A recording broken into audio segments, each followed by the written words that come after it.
think about a referee. Not a bad referee, not a crooked referee, a good one, an experienced one, the kind of official who's been working in the game for 20 years, who knows the rule book cold, who's seen every trick, every foul, every bit of gamemanship that players and coaches alike try to get away with.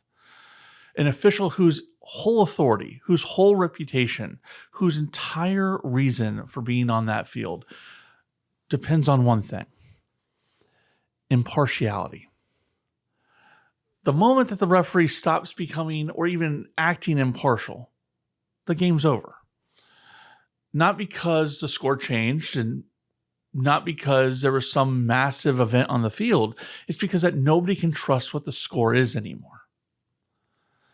Now, what if I told you that the people who are refereeing the most powerful industry in America, the people deciding literally which drugs get approved and which vaccines get cleared and which medicines reach your family, what if I said those referees were one by one walking off the field in the middle of the game and going to coach the teams that they were supposed to be watching? What if I told you this wasn't hypothetical? What if I told you their names?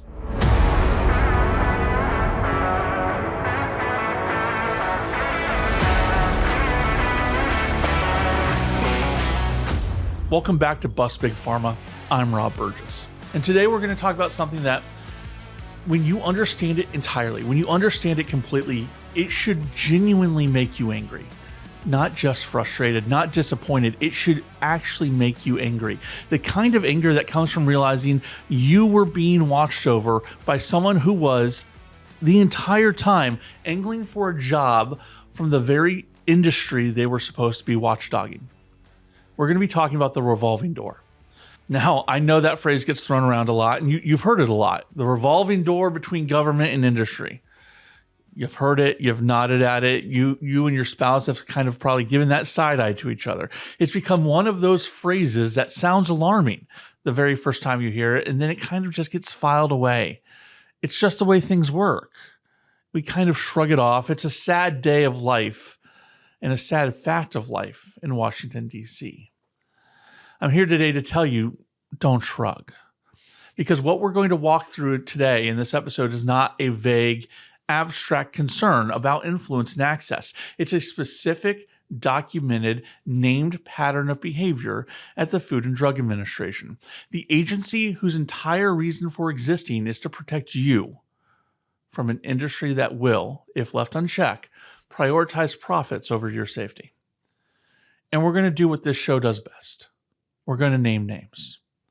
3 names specifically: Patrizia Cavazzoni, Peter Marks, and Scott Gottlieb. Remember those names, because by the time we're done today, you're going to understand exactly who they are, what they did, who they went to work for, and why every American who has ever trusted the FDA to be their watchdog should be asking very hard questions about whether that watchdog was watching them or watching out for itself. So let's start at the beginning, because before we talk about what went wrong, we have to understand what the FDA is supposed to be doing for us. The Food and Drug Administration is not a trade group. It's not an advisory board, and it's not a think tank with a budget. It is a federal regulatory agency with the legal authority to determine what medicines are safe and effective enough to be sold to the American people. They are actually who decides what gets put on the shelves in our stores. That's not small power. It's enormous power. The FDA's approval or rejection of a single drug can mean billions of dollars to a pharmaceutical company. It can determine whether a therapy reaches patients or sits on a shelf forever. It can make or destroy a company's stock price in a single afternoon. And the people running those decisions, the center directors, the division chiefs, the senior reviewers, they hold that power specifically, personally. So think about what that means. When Patrizia Cavazzoni was the director of the Center for Drug Evaluation and Research, they call it CDER, she was overseeing the approval process for every single prescription drug in the United States of America. Every drug that Pfizer wanted to put on the market had to go through her center, her people, her process, across her desk. When Peter Marks was the director of the Center for Biologics Evaluation and Research, CBER, he was the top vaccine regulator in the country. Every biological product that Eli Lilly had any interest in bringing through that specific pipeline, it had to clear his desk. And when Scott Gottlieb was the commissioner of the FDA, the top job, the whole agency he had oversight of it. Every drug, every device, every vaccine, every food product. When pharmaceutical companies wanted to know what the regulatory environment looked like, they were in effect asking Scott Gottlieb. The power behind these people and the power these people held was and is real. The decisions they made affected real products, real companies, real balance sheets, but more importantly, real families. Which makes what happened next worth examining very carefully. And we're going to start with Patrizia Cavazzoni.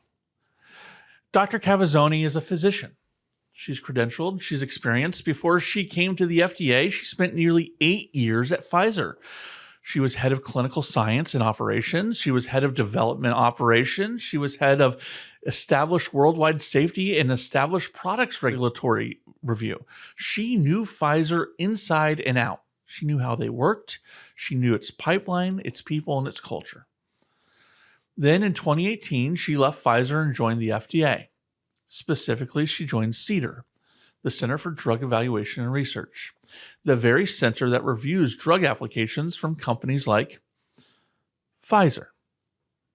By 2021, she was running it. She was the director of CDER, the most powerful drug approval center on the planet. Now hold on to that thought. A woman who spent 8 years at Pfizer learning their systems inside and out, understanding their pipeline from front to back, goes to the FDA and ends up running the very office that reviews Pfizer's drug applications. Nobody stopped it. Nobody apparently thought, hey, well, hold on, time out. That's a problem that we should discuss. She ran CDER until January 18th, 2025, 2 days before President Trump was inaugurated. And then in February, just a little more than a month later, Pfizer announced that Dr. Patrizia Cavazzoni was returning to Pfizer, not as a mid-level executive, but as chief medical officer, executive vice president, the top medical authority at one of the largest pharmaceutical companies in the world. Pfizer's announcement, of course, was gracious. It was very kind. In fact, if what they said about her, Pfizer had said about anybody else, we would have probably said they were blowing a little bit of smoke. It talked about her leadership at CDER. It talked about, and I want to make sure I get this right, quote, significant innovation in drug evaluation and research with a focus on advancing public health initiatives.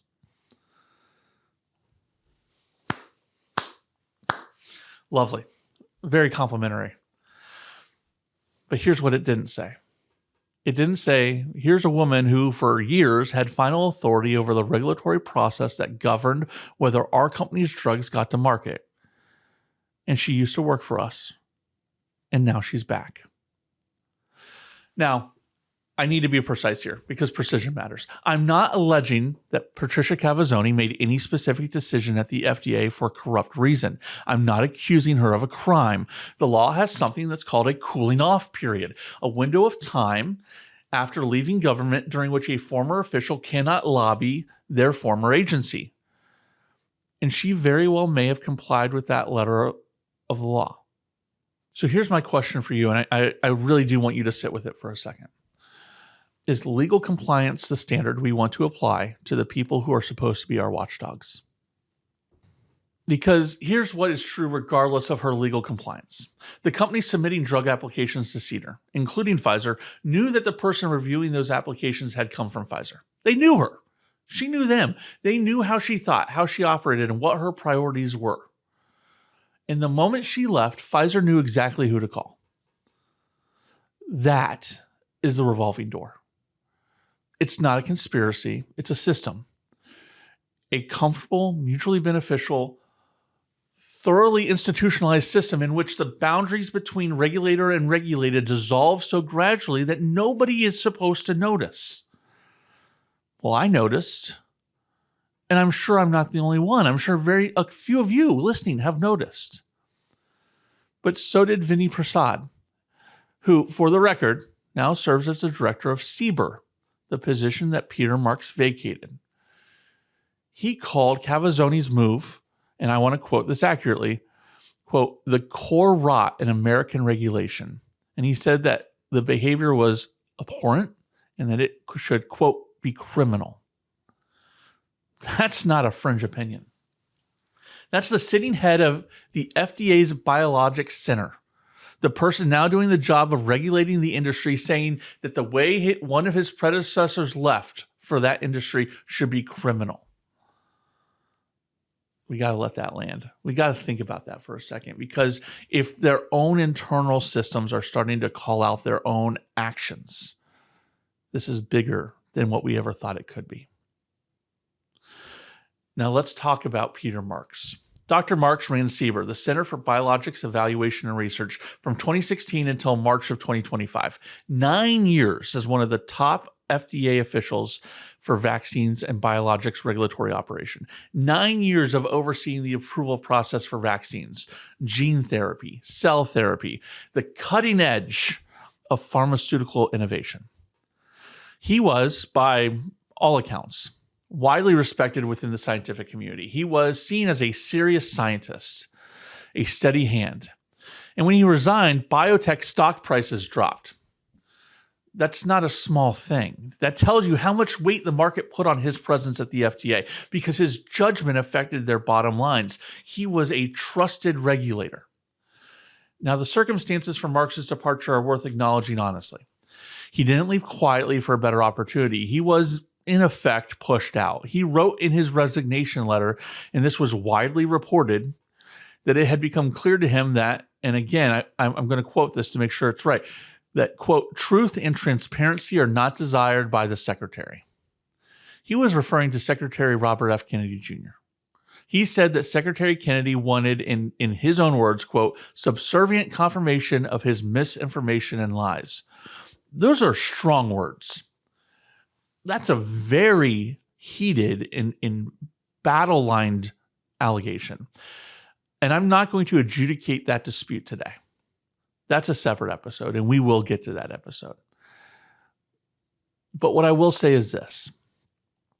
Whatever the circumstances of his departure, whatever the political dynamics at HHS, whatever the merits of his disagreement with Secretary Kennedy, the next chapter of Peter Marks' career tells us something important and uncomfortable. Because in October of 2025, it was announced that Dr. Peter Marks had joined Eli Lilly. Not as a consultant or a part-time advisor. He was joining Eli Lilly as the Senior Vice President for Molecule Discovery and the head of infectious disease. Senior Vice President at Eli Lilly. Now, Eli Lilly is one of the largest pharmaceutical companies in the world. You know their products, Mounjaro, Zepbound, the GLP-1 drugs that we talked about in our last episode that are reshaping the entire landscape of metabolic medicine. Eli Lilly is a company whose products move through the FDA for review regularly, whose pipeline depends on the biologics approval process, the very process that Peter Marks spent 9 years overseeing. And here's a detail that I want to make sure doesn't get lost. When Marks joined Lilly, he didn't join alone. He joined with a woman named Rachel Anatol, who had been his deputy director at CBER, in the Office of Therapeutic Products. She left FDA just weeks before he did, and she's now an Eli Lilly Associate Vice President of Global Regulatory Policy and Strategy for Genetic Medicine. That's two FDA top officials in the biologics and cell and gene therapy space together at Eli Lilly. Now, the defenders of this arrangement have an answer ready. I've heard it. I'm sure you've heard something similar. Stephen Grossman, who's a policy expert in this space, has said publicly when the Marks' appointment was announced, quote, where is Dr. Marks supposed to take his education and experience other than a place where he can continue to advance medical science and patient care? Should he become a used car salesman to satisfy some people's fevered imagination that something wrong has occurred? Now, I'm going to take this argument seriously because it deserves a serious answer. Dr. Marks is not obligated to become a used car salesman. Nobody's suggesting that. But here's the question that the answer carefully avoids. What is the value that Eli Lilly is paying him for? Is it his scientific knowledge? Perhaps. He is a credentialed physician and researcher, but Eli Lilly already has credentialed physicians and researchers. They have hundreds of them. What Eli does not have, what no pharmaceutical company can develop internally, is 9 years of knowing exactly how the FDA's biologics approval process works from the inside, at the top, knowing the internal reviewers, knowing the culture, knowing the informal standards that never appear in any published guidance document, knowing what arguments work, what data packages are considered complete, and what communication strategies to the FDA get favorable responses. That knowledge is what they bought. And that knowledge was built entirely at public expense. 9 years of government salary, 9 years of public institutional authority, 9 years of access to confidential information about competitor products moving through the pipeline. And then it walks out the door and it goes to work for the industry. It was supposed to regulate. That's not fevered imagination. That's a job description. Now I want to talk about Scott Gottlieb, because Scott Gottlieb is in many ways the clearest example of what the revolving door is. Dr. Gottlieb served as the FDA commissioner from 2017 to 2019 during President Trump's first term. He was, by most measures, an extremely capable commissioner. He pushed on opioid reform. He was engaged, visible, and he was taken seriously by the industry.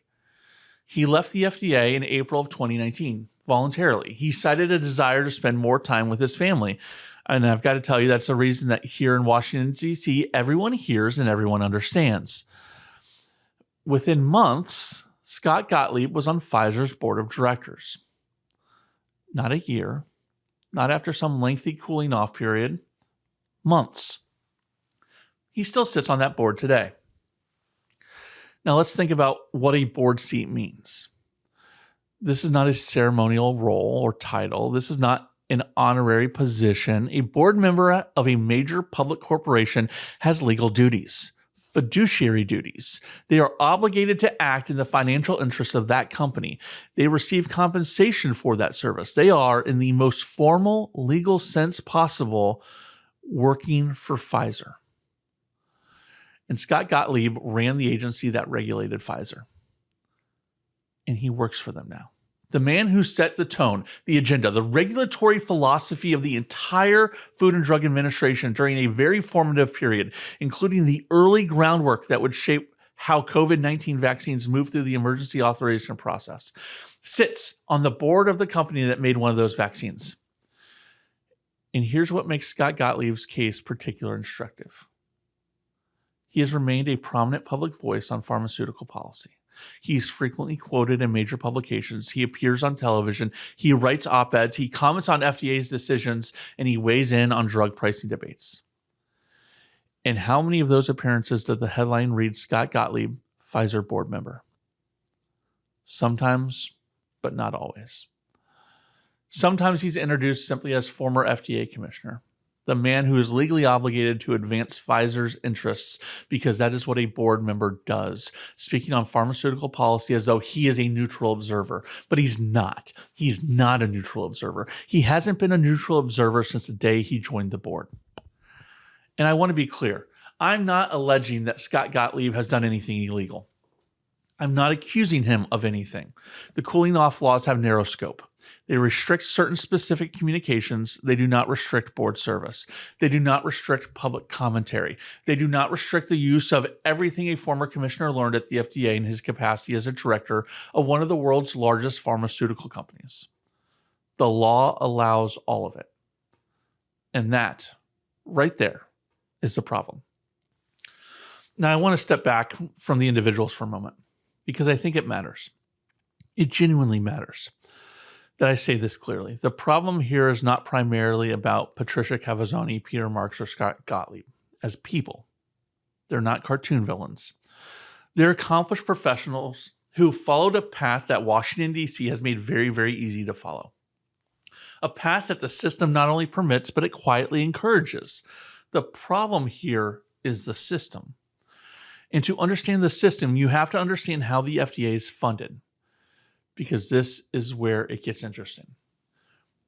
Most people assume that the FDA is funded entirely by taxpayer dollars. Congress appropriates the money. The agency spends it. The end. That's not entirely true. Not anymore. Starting in 1992, Congress passed something called the Prescription Drug User Fee Act, PDUFA. And what PDUFA does is it allows the FDA to collect fees directly from pharmaceutical companies in exchange for the FDA reviewing their drug applications. Today, those user fees account for a substantial portion of the FDA's drug review budget. We are talking about hundreds of millions of dollars per year flowing from the pharmaceutical industry directly into the FDA's operating fund. Think about the incentive that creates. The FDA needs drug companies to submit applications. Drug companies pay fees when they submit applications. More applications, more fees, more budget. The agency becomes, in a quite literal and structural sense, financially dependent on the continued engagement of the industry it's supposed to regulate. I'm not saying the Food and Drug Administration is corrupt because of this. I'm saying that the financial architecture of the agency creates a structural alignment of interest between regulator and regulated. An alignment that makes the revolving door not just tempting, but in a sense logical. If you spend your career at an agency, ladies and gentlemen, that is partly funded by industry, that interacts constantly with that industry, that holds meetings with industry representatives, that negotiates timelines and standards with industry, I've got to tell you, folks, the line between public servant and industry partner starts to blur even for me. Not through corruption, though, but because of proximity, because of familiarity, through 1,000 small interactions that make the people on the other side feel less like adversaries and more like colleagues. And when your government service ends, those colleagues remember you. Now, folks, this isn't a new problem. The revolving door between the FDA and the pharmaceutical industry has been documented, criticized, and largely ignored for decades. A 2016 study found that roughly half of FDA employees who left the agency and later worked in the private sector went to work for the pharmaceutical industry. Half, 50%.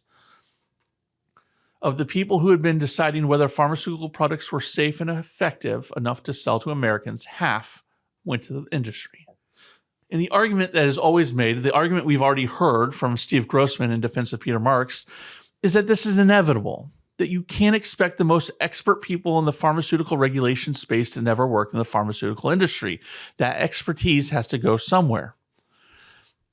In being the individual that I am, being a conservative, I've got to tell you, the argument there is not entirely wrong, but it's missing something fundamental. The question is not whether former FDA officials can work in the private sector. Of course they can. The question is, what safeguards exist today to ensure that their time in public service was not, in effect, an audition? What rules exist today to ensure that the decisions they made as regulators were made purely in the public interest, without any shadow of future employment considerations? What prohibitions exist to prevent them from immediately monetizing, for the benefit of a specific company, the specific regulatory knowledge they built at public expense? The answer is not enough. Now, I want to address something directly, because some of you listening to this might be thinking that this sounds something that a progressive would say. This sounds like Bernie Sanders territory. Big corporations, captured regulators, the little guy getting squeezed out. And I hear all of that, and I'm going to push back on it hard, because the revolving door is not a left-wing issue. It's not a right-wing issue either. It's an American issue. And specifically, it's a conservative issue. If you believe, as I do, that conservatism is about institutional integrity, free market competition, and a government that actually serves the people rather than the connected class. The pharmaceutical market in the United States is not a free market. I'm going to say that again. It's not a free market. And I want to say it clearly. It is a heavily regulated market, necessarily so, because the product being sold can kill people if it doesn't work as advertised. The FDA's regulatory authority is the foundation on which that entire market is built. Drug companies cannot sell products without FDA approval. Investors cannot value pharmaceutical pipelines without FDA approval. The entire economic architecture of the industry rests on the credibility of the regulatory process. And when that credibility is compromised, when the people running that process are seen to be auditioning for the industry they regulate, ladies and gentlemen, I've got to tell you, the market itself becomes distorted, not by government overreach, but by government capture. There's a difference between regulation and regulatory capture. Regulation is what free markets need to function. Clear rules, applied consistently by referees who have no stake in the outcome. Regulatory capture is what happens when those referees are recruited from and returned to the teams they're supposed to be officiating. Regulatory capture does not help the free market, it destroys it. It replaces market competition with insider access. It replaces merit with relationships. And more importantly, it replaces the best product winning with the best connected company winning. And it costs the American consumer in higher prices, in slower competition, in a system where the rules are written and interpreted by the people who have every incentive to write and interpret them in ways that benefit the companies they will eventually work for. That's not American. That's not conservatism. That is cronyism. And cronyism has no party. President Donald Trump has made pharmaceutical pricing reform a genuine priority of this administration. Secretary Kennedy, whatever disagreements people might have with his methods, has made it clear that the relationship between the FDA and the industry it regulates is going to be examined closely. And Dr. Oz, in his role engaging on healthcare reform, has consistently pushed for patient-first policy. This is a direction I support. But let me say something with equal directness. Draining the pharmaceutical swamp means draining it at the point of entry and exit. It means not just pushing for lower prices. It means ensuring that the regulatory process that governs these prices is run by people who are genuinely, structurally, legally insulated from the financial interests of the companies they oversee. You cannot claim to be America first if the people running America's drug approval process are, within months of leaving, on salary at the companies they were just approving drugs for. That is not America first. That is industry first, and it has to change. So what does fixing this actually look like? Because I'm not interested in hosting a show or this being a show that only identifies problems. I tell my team all the time, don't bring me problems, bring me solutions. And so I want to talk about solutions with you. The good news is that the solutions here are not complicated. They're not radical. They are common sense reforms that most Americans, left, right, and center, would support if they understood the problem clearly. First, we need to extend the cooling off period. Right now, senior FDA officials are subject to a 1-year cooling off period before they can lobby their former agency. That's standard across the board, 1 year. That's not enough time for institutional memory to fade. It is not enough distance between the power they held and the compensation they will receive for having held it. 5 years is a more serious number. Some reformers argue for a lifetime ban on working for companies whose products you directly regulated. And I think that deserves serious debate. But starting at 5 probably makes the most sense. Secondly, we have to ban board service at regulated companies. A former FDA commissioner sitting on the board of a pharmaceutical company is not a subtle ethical question. It's an obvious one. Board members have fiduciary duties to their company. Former commissioners have, or at least they should have, ongoing public responsibilities for the decisions that they made. Those two obligations are in direct conflict, and the law should reflect that. Third, full public disclosure of all post-government employment. Every former FDA official above a certain pay grade should be required to publicly disclose where they go when they leave, who they work for, what they're paid. Not buried in an ethics report that nobody reads, public, searchable, indexed, so that when a pharmaceutical company announces a new chief medical officer or a new board member, the American public can immediately see that this person spent the last 6 years deciding whether that company's drugs got approved. Fourth, and I'm going to tell you right now, folks, this is the one the industry is going to fight hardest. Recuse and enforce. If a senior FDA official came from a specific company, as Patrizia Cavazzoni came from Pfizer, they should be formally and legally recused from any decision affecting that company's products for the duration of their government service. Not voluntarily, not on the honor system, with documentation, with oversight, and with enforcement. And if an official is found to have participated in decisions affecting their former or future employer, real consequences. Not reassignment, not a note in their file, consequences. None of these ideas are new. Some of them you've talked about at your kitchen table with your spouse.